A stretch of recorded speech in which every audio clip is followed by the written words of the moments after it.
Mga kapartner, narito ang mga maiinit na balitang national sa araw na ito. Preparasyon para sa eleksyon at undas, ikinasanas sa Malabon ang buong detalye mula kay kapartner June Samson. Kapartner June. Nagpulong na ang iba't ibang kinatawa ng mga opisina ng lokal na pamahalaan ng Malabon, kasama ang ilang mga opisyal ng Philippine National Police at Bureau of Fire Protection. Sa nasabing meeting ay tinalakay ang mga paghahanda para sa itaraos sa barangay at sangguniang kabataan eleksyon, pati na rin ang undas 2023. Layunin ng Malabon LGU na masiguro ang kaligtasan at kaayusan sa lungsod, kaya magdadagdag ng mga tauhan ng pulisya para sa paghihigpit sa seguridad. Kasabay nito ang paalala sa mga residente na sundin ang mga alituntunin at makiisa sa mga otoridad para maidaos ng mapayapa ang halalan at undas. Para sa Diyos at sa Pilipinas kong mahal, June Samson, kapartner mo sa Balita Serbisyo.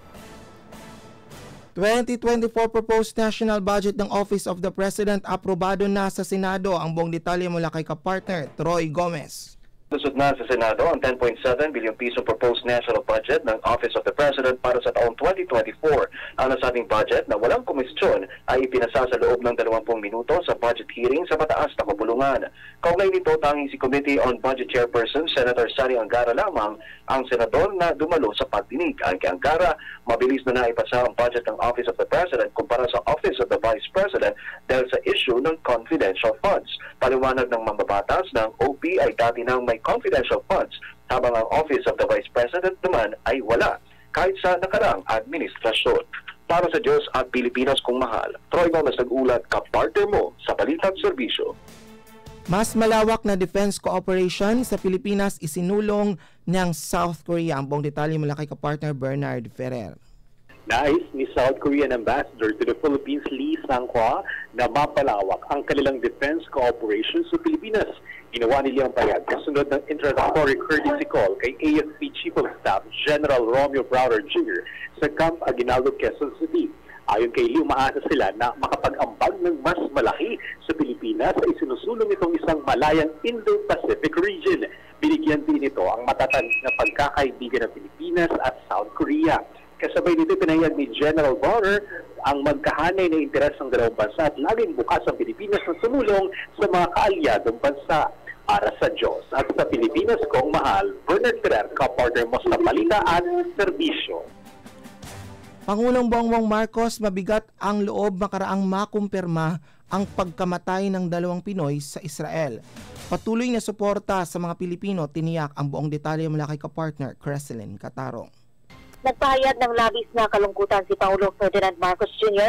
sa natanggap na ulat na nasawi ang 2 mamamayang Pilipino sa gitna ng nagpapatuloy na labanan sa pagitan ng Israel at Hamas.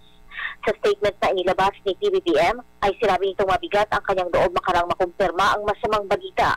Giit ng Pangulo, kinukundena ito ng Pilipinas habang patuloy na nanindigan ng bansa na hindi ito sumasang-ayon sa anumang anyo ng karahasan at terorismo.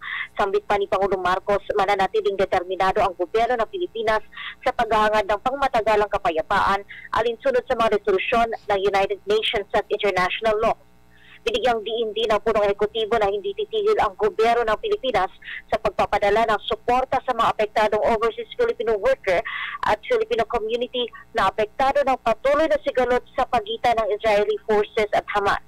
Una nang kinumpirma ni Department of Foreign Affairs Secretary Enrique Manalo sa kanyang official X account itong Miyerkules ang pagpatay sa 2 Filipino national sa nagpapatuloy na sigalot sa naturang bansa. Bago nito ay inatasan na ni Pangulong Marcos ang DMW at OWA na hanapin na di-account ang lahat ng OFWs at kanilang pamilya sa Israel. Para sa Diyos at sa Pilipinas kong mahal, Creselyn Catarong, kapartner mo sa Balita at Serbisyo.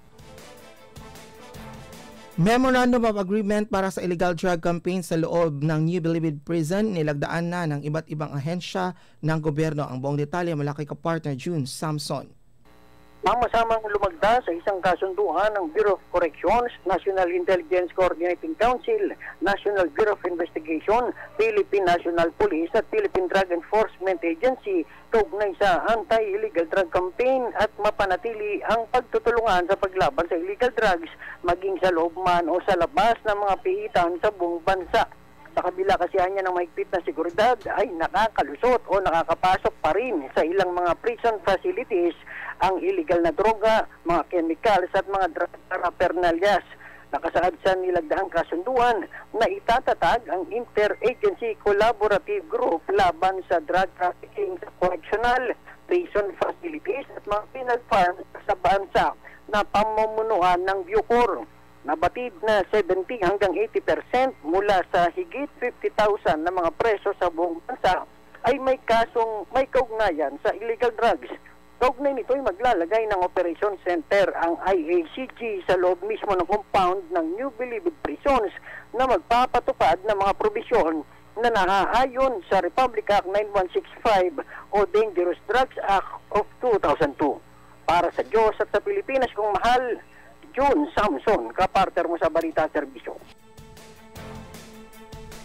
Sa huling balitang national, Department of Transportation Chief Bautista at 2 pang kongresista idinawit sa korupsyon sa Land Transportation Franchising Regulatory Board. Ang buong detalye mula kay kapartner Sheena Torno. Idinawit nga sa alegasyong korupsyon sa Land Transportation Franchising Regulatory Board o LTFRB, Department of Transportation Secretary Jaime Bautista at hindi pinangalan ng 2 kongresista. Ito'y matapos ibunyag ng whistleblower dating Executive Secretary ni LTFRB Chairman Teofilo Guadis III na si Jeff Tumbado na dinadala umano ni Guadis kay Bautista ang perang kinurap.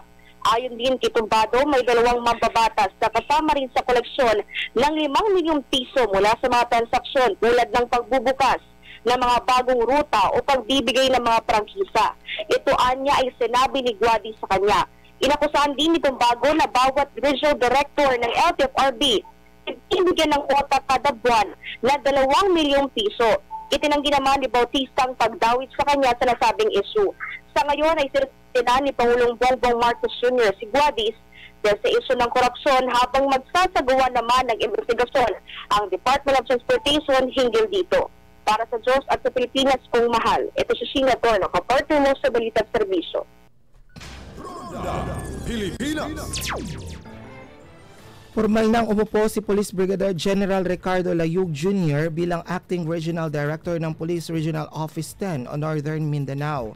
Pinalitan ni Layug si Police Brigadier General Lawrence Coop. Isinagawa ang turnover of command ceremony sa Camp Alagar sa Lapasan, Cagayan de Oro City sa pangunguna ni Area Police Command Eastern Mindanao Commander Police Lieutenant General Fillmore Escobal. Sa kanyang talumpati, tiniyak ni Layug na magiging pundasyon ang mga magagandang nagawa ni Coop at higit pang paghuhusayin ang kakayahan ng PRO-10 sa paglilingkod sa mga mamamayan. Binigyang diin din ni Layug na ang kahalagahan ng pagkakaisa, pagtutulungan at pakikipag-ugnayan sa komunidad sa pagkamit ng kapayapaan at seguridad sa rehiyon. Bago maitalaga sa pwesto, si Layug ay nagsilbi bilang Director ng PNP Engineering Service at Hepe ng PNP Aviation Security Unit sa National Capital Region. Siya ay miyembro ng Philippine National Police Academy, tagapaglunsad class of 1993.